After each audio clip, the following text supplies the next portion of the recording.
Aujourd'hui, que la mort nous sépare de ce que nous aimons. Mais nous l'expérimentons douloureusement. Et au milieu de cette douleur, il y a une promesse de l'Écriture que je voudrais nous rappeler. Une promesse qui nous dit, c'est l'apôtre Paul qui le dit dans l'Épître aux Romains. Et voici comment il la formule. J'en ai l'absolue certitude. Paul ne doutait pas et nous ne devons pas douter aujourd'hui. Que ni la mort, ni la vie, ni les anges, ni les dominations, ni ce qui est en haut, ni ce qui est en bas, ni les puissances, ni aucune autre créature, rien ne peut nous séparer de l'amour que Dieu nous a témoigné en Jésus-Christ. Dans la fin de sa vie, Douglas a compris cette vérité et avec l'aide de sa famille et de sa maman, s'est attaché à cette vérité. Aujourd'hui, Douglas nous est arraché, mais il n'est pas arraché de l'amour de Dieu en Jésus-Christ. Et ça, c'est notre espérance sur laquelle nous devons nous bâtir, sinon nous bâtissons sur le vent. Amen. C'est l'heure où les vraies questions, où les vrais choix de notre vie comptent, mes amis. Un autre texte précieux dans la parole, le psaume 23, regorge de vérités dont il nous faut nous rappeler. L'Éternel est mon berger, je ne manquerai de rien. Grâce à lui, je me repose dans les prairies verdoyantes. Et c'est lui qui me conduira près des verts pâturages. Pour l'honneur de son nom, il me donne des forces neuves.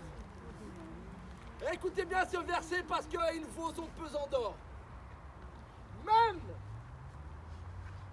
si je devais traverser la vallée où règnent les ténèbres de la mort, vous avez bien entendu? Même si cela devait arriver, je ne craindrai pas. Amen. Je ne craindrai pas car tu es, toi Dieu, auprès de moi. Voilà la vérité à laquelle nous pouvons nous attacher et sur laquelle nous pouvons bâtir notre vie. Tout le reste n'est que du sable. Mais quand nous devrons tous, un jour ou l'autre, traverser cette vallée, la question c'est Dieu sera-t-il auprès de moi? Grâce à la parole de Dieu, nous le savons, oui. Tu seras auprès de moi, ta houlette me conduira, ton bâton me protégera. Pour moi, tu dresseras une table aux yeux de mes ennemis. Tu oindras d'huile ma tête, signe de bénédiction. Ma coupe débordera. Et alors, tous les jours de ma vie, la vie éternelle, ta bonté et ton amour m'accompagneront.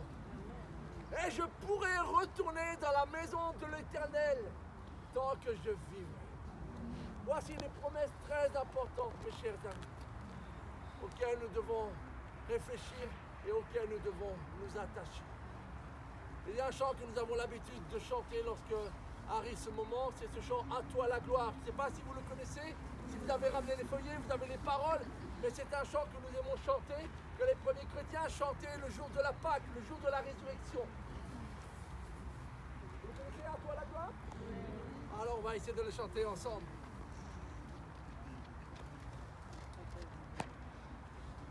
À toi la gloire, ô ressuscité, à toi la victoire pour l'éternité, brillant de lumière, l'ange est descendu, il roule la pierre du tombeau vaincu. À toi la gloire, ô ressuscité. À toi la victoire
prince de paix. Il est ma victoire, mon puissant soutien, ma vie et ma gloire. Non, je ne crains rien. À toi la gloire, ô ressuscité. À toi la victoire, pour l'éternité. Je vous invite à incliner vos têtes et nous allons prier. Notre Dieu,